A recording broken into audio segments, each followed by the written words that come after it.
Is good. All the time? He is good. It is good to be home. It's good to be back with you. I know I normally get on the stage, but I just really wanted to see you eye to eye today. So that's the way we're going to go with it today. It is good to be back, and we had a great week of camp. Several things have been mentioned already. We had one of the largest crowds we've had. It's the second largest crowd ever in the history of the camp. One of the largest crowds we've had in probably the last 12 years or so. And so it was exciting. We had more kids and less staff, but somehow we made it work. And we had, I think, about 9 or so adults from our congregation who came and served as staff, and I just want to say thank you to all of them. They were amazing, and it was just such a blessing to have them out there, and just so many good things happened. Talked a little bit about this during our Bible class this morning, but we had 11 children from South Korea. They had literally flown over 48 hours before camp and came. And one of the amazing things was these were all kids who were learning English. That is definitely not their primary language, and yet they sang every song, they sang every word, they put their heart into it. It was just amazing to see. We had several children from Russia as well as the Ukraine that now live here, but again, English is not their primary language, and so there were some great challenges, but also just great blessings. And then to see the way God has worked through the lives of our kids from this congregation, and so much growth and so many good things that happen among our young people here, it was great. And so we thank our shepherds, we thank you, and we thank all those who took part in it. We have a lot happening right now, a lot of things that are kicking off over the next week or so. We have a lock-in coming up for our teens, and several of the campers, not from our congregation, but just campers on Saturday, as they were telling me goodbye, they came and said, "We'll see you Saturday, or we'll see you Friday at your lock-in." And I said, "You won't see me," because this is the first time I don't have to be there. So I'm pretty excited. But anyway, we are excited about that. And then on Sunday afternoon of next week, and then for details are on your bulletin as far as times and everything, but we're having an activity for our youth, particularly our younger kids. We encourage all of our youth to come out for that, though, and it's going to be an outdoor games and activity day. There will be spiritual lessons, Bible lessons taught, but there will be a lot of different physical activities that are going on, different games and things. And Desney asked me to have you prepared for getting wet, that water will be involved. But also, she said for the rest of us to expect a phone call this week. She may be calling and asking for help from different ones of us to get to make this a success on Sunday. And so we encourage you to be looking forward to that. And then just refer to your bulletin for a lot of other things that we have coming up as well. Let's get into our lesson this morning. Priorities are an interesting thing, because each of us have priorities, but they vary. They vary based on a lot of different things going on in our lives and things that we consider to be important. I'm reminded of a story of a husband and a wife a number of years ago who were attending a county fair, and they saw that there were plane rides for $10 a person. There was one of the old open-air propeller-type prop planes, and they thought that'd be a great idea. They really wanted to do that, but the husband thought that $10 a person was just too much, And so he decided to go up to the pilot and try to bargain with them, and he said, we really want to do this, but can you give us a discount and buy one, get one kind of thing, and give both of us a ride for $10? And Paul said, "No, I can't do that, but I tell you what, you pay the full price, $10 a person, and then if you're both able to stay silent through the entire flight, and you don't say a word and make a sound through the entire flight, I'll double it and I'll give you $40 back." Well, the guy thought that was a great deal, so they did that. They got in the plane and went up, and the pilot tried everything he could. He did loops, he did flips upside down, all the different tricks, and he never heard a word. So they got down on the ground, and he went to the husband, and he said, listen, he handed him $40, and he said, a deal's a deal. I didn't hear a word from y'all. You didn't say make a sound. And he said, so here's your $40. And the man said, well, thank you. He said, it got pretty difficult when my wife fell out, but I managed. So,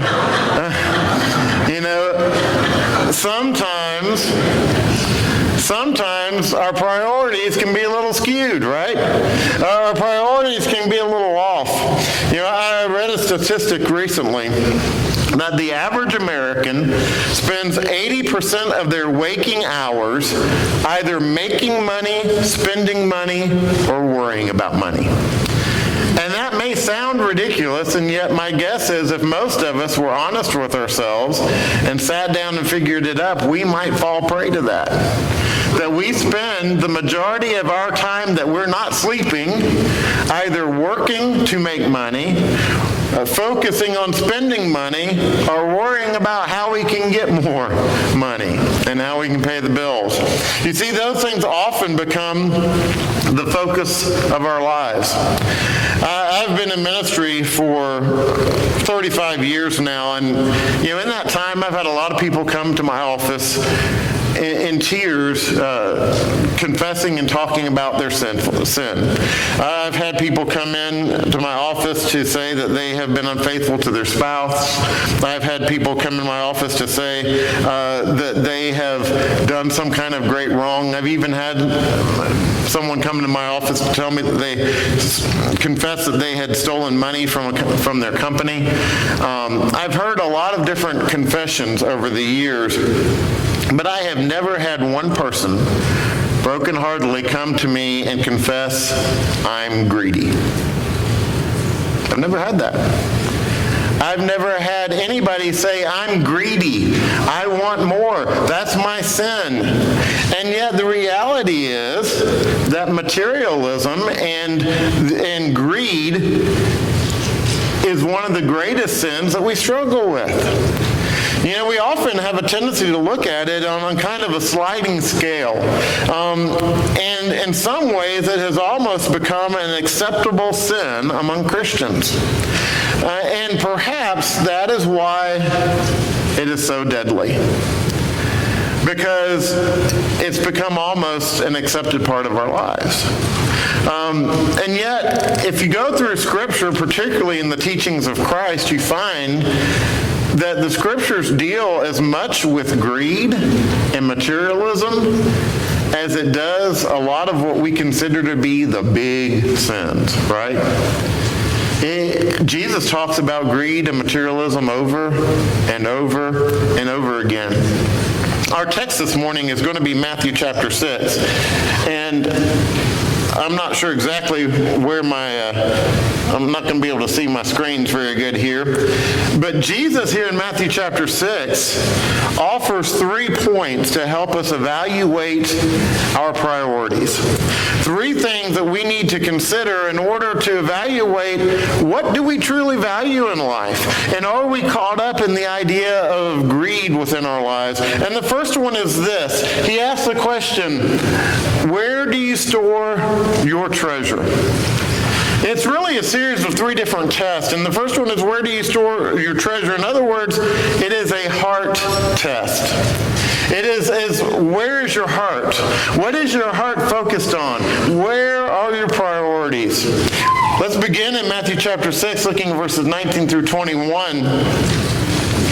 Where Jesus says, do not lay up for yourselves treasures on earth, where moth and rust destroy and where thieves break in and steal. But lay up for yourselves treasures in heaven, where neither moth nor rust destroys and where thieves do not break in and steal. For where your treasure is, there your heart will be also. You see, the world functions on a temporary perspective. Everything is about the here and the now, preparing for the tomorrow. Everything is about this world. matter of fact, a poll was taken a few years ago by a research group called Patterson and Ken, and they asked the question, what would you do for $5 million? And they gave a long series of options of what you would do for $5 million. 25% of the people polled said they would abandon their family for $5 million. 23% said that they would become prostitutes for a week for $5 million. And then I found this one very interesting. Only 16% would give up their U.S. citizenship for $5 million. Now, what I found interesting is more people were willing to abandon their family than were willing to abandon their country. But all of these people were focused on what? Greed. On money. But Jesus warns us in Luke chapter 12 and verse 15. He says, and he said to them, take care, be on your guard against all covetousness. For one's life does not consist in the abundance of what? His possessions. Jesus didn't say it's wrong to have things. He didn't say it's wrong to have nice things. What he said is we need to take care to understand that our life isn't about those things. Our life isn't about the physical. It's not about how much we have and how nice we have it. Life isn't about that. Our life is more than that. The Apostle Paul explains it this way in 1 Timothy chapter 6, beginning in verse 6. 1 Timothy 6, verses 6 through 9. He says, but godliness with contentment is great gain. For we brought nothing into the world, and we cannot take anything out of the world. But if we have food and clothing, with these we will be content. But those who desire to be rich fall into temptation, into a snare, into many senseless and harmful desires that plunge people into ruin and destruction. Again, he's not saying that it is wrong to have wealth, that it's wrong to have things. What he is saying here is we've got to remember that those are not what we truly need in this life. Those things are going to go away. We came into this world without those things, and we will leave this world without those things. Going back to our text in Matthew chapter 6, Jesus gives us basically a test here for earthly treasure. And 3 things he says to consider so you can know whether or not something is an earthly treasure versus a heavenly treasure. He says the first question you ask is, can a moth eat it? Can moths eat it? Number 2, can rust destroy it? And number 3, can man steal it? If you answer yes to any or all of those questions, then it is an earthly treasure, and it will pass away. It doesn't mean we can't have it. It doesn't mean that we can't utilize it, but it is an earthly treasure, and that is not what we invest in as believers in Jesus Christ. Amen. But then he goes on to say here that the Christian's eternal perspective is treasure in heaven. And he tells us how to lay up treasure in heaven. The first deposit is worship. We lay up treasure in heaven by worship. As we are here this morning, we are involved in a number of things, but ultimately what we're doing is we're gathering up treasure for heaven. You see, this worship is all about God. It's all about pleasing Him. And so we are laying up treasure in heaven by worship. At camp, every morning I would be one of the first people out. I would typically get out about anywhere from 6:30 to 7 and drive the campus to see what was going on. And as I was driving around every morning, we had one particular staff member who would go and sit up in front of the chapel. And they would sit there and sing praises and read their Bible. And I would hear them before I ever got to them. I would hear them singing. And then they would have their Bible out and they would be reading aloud. And I thought to myself that what an amazing example that is. even though nobody else saw it. But for me, what an amazing example it was of what it means to simply lay up treasure in heaven by worshiping God. But the second thing that we can do to deposit treasure in heaven is living like Jesus Christ. Christ-like character. Just taking on the nature of Christ in our lives, the way that we live our life every day is laying up treasure in heaven. But then the third is planting seed. You see, when we are seed planters, we are laying up treasure in heaven. Mike has been talking recently about the work going on in India, and that's treasure being laid up in heaven. We've been talking a lot about the camp and what's going on at the camp, Central Florida Bible Camp, over the last couple of months. Folks, that's laying up treasure. I've said this before, but I'll keep saying it, that the work going on there is one of the greatest mission efforts that we can be a part of. I mean, we can spend thousands and thousands of dollars to send people over to South Korea to spread the gospel, or we can teach 11 children at Central Florida Bible Camp, expose them to the gospel of Jesus Christ, and they can go home. And guess what they can do? Plant more seed. You see, it's a tremendous mission. But what we're doing there, what we're doing in India, what we're doing in the other efforts that we're involved in, not only in this congregation, but the Lord's church throughout the world, is we're planting seeds. When you talk to your neighbor about Jesus, guess what you're doing? You're planting seed. When you talk to your coworker, you're planting seed.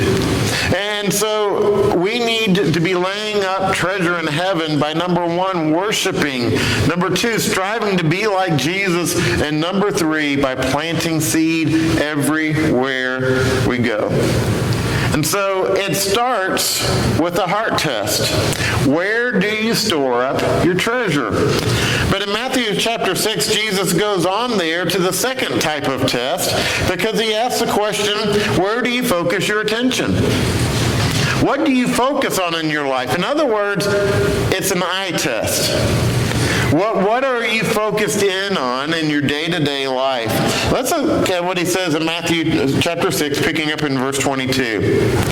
He says, the eye is the lamp of the body, so if your eye is healthy, your whole body is full of light. But if your eye is bad, your whole body is full of darkness. If then the light is in you, if the light in you is darkness, how great is the darkness? You see, we need to put on spiritual blinders. In Proverbs, Solomon says it this way in chapter 4 and verse 25. He says, let your eyes look straight ahead and your eyelids look right before you. You see, many of us are focused on the wrong things. I always find it amusing every year that we go to camp that I kind of watch the kids because they have to turn in their cell phones at camp. They're not supposed to have them. Now, that's not to say that some of them don't keep them, but the majority of them either don't bring them or don't or turn them in at camp. And it's always like, after the first day they start to get a little twitch, and they start to just, they go through about 2 days of just not knowing what to do or how to function because they spend the majority of their lives, guess what, focused on this thing in their hands. But then by the end of the week, they come to realize, that thing's really not that big of a deal. And what happens is they begin to see a change in their focus over time. Now, the staff, we still have our cell phones, and so we still struggle with that. But, what are we focused on? In your day-to-day life, what do you focus on? Solomon says we need spiritual blinders. Now, he was one who did not practice what he preached because he got caught up in all of that stuff that he was warning us against. And yet, when we stay focused on the things of God, then great things happen. The Hebrew writer says it this way in Hebrews chapter 12 and verse 2. He says, looking to Jesus, the founder and perfecter of our faith, who for the joy that was set before him endured the cross, despising the shame, and is seated on the right hand of the throne of God. Our focus should always be on Jesus Christ. It should always be on what he has done for us and what he is doing for us. That should be our focus. Does it mean that we can't have nice things? No. We can have nice things, but they cannot be our focus. They cannot be our purpose. We need blinders to focus on the things of God. You see, whatever captures the attention of our eyes will in time magnetically draw us to it. In 1 John chapter 2, beginning in verse 15. 1 John chapter 2, beginning in verse 15. It says, do not love the world or the things of the world. If anyone loves the world, the love of the Father is not in him.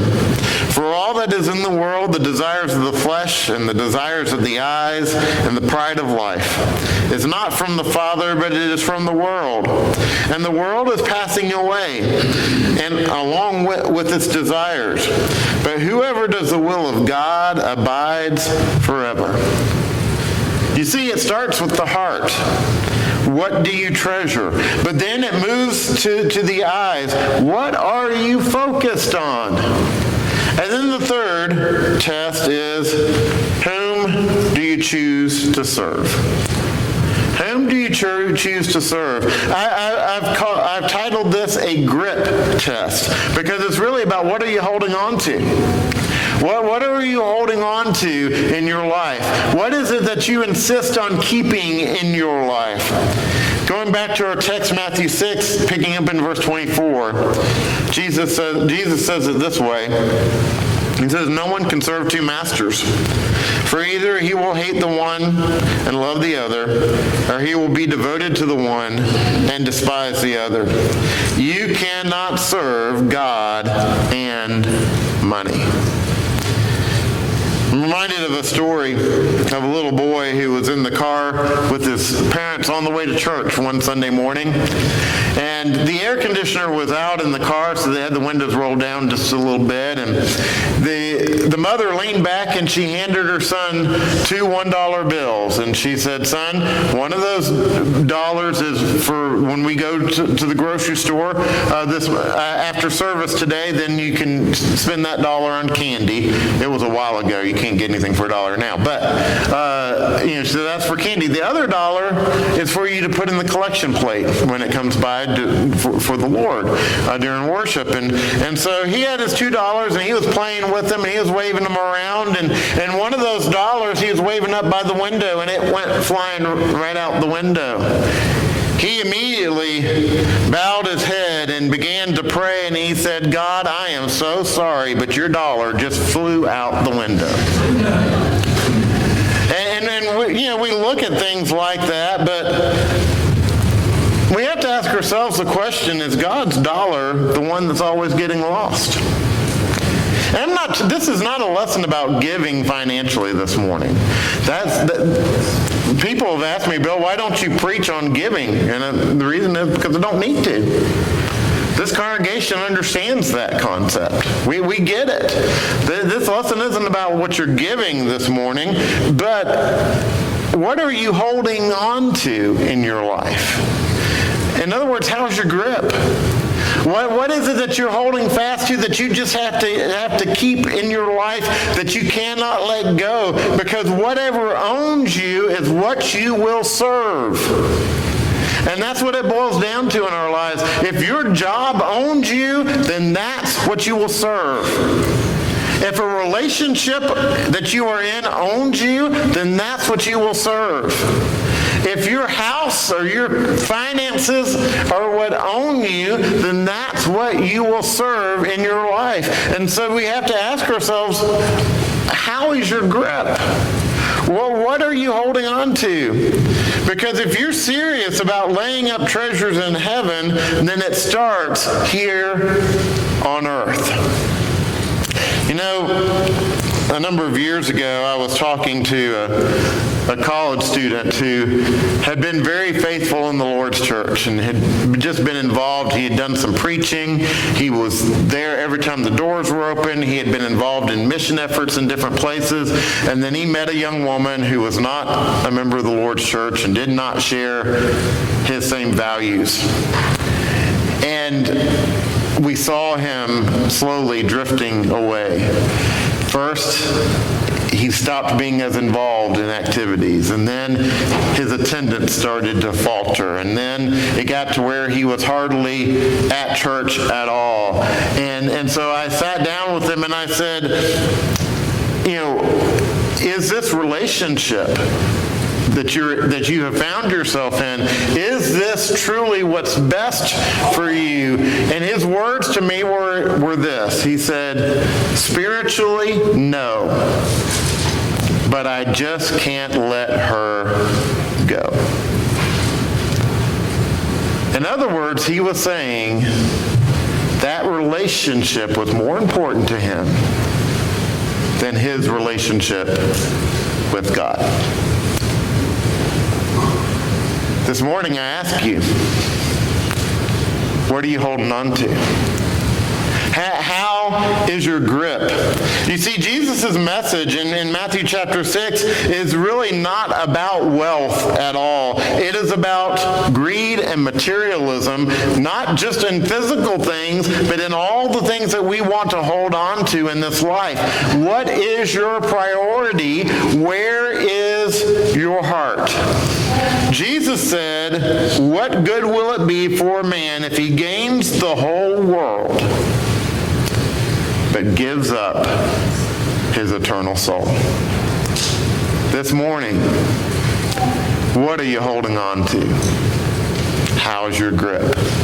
If you're subject to the invitation, we invite you to come as we stand together and as we sing.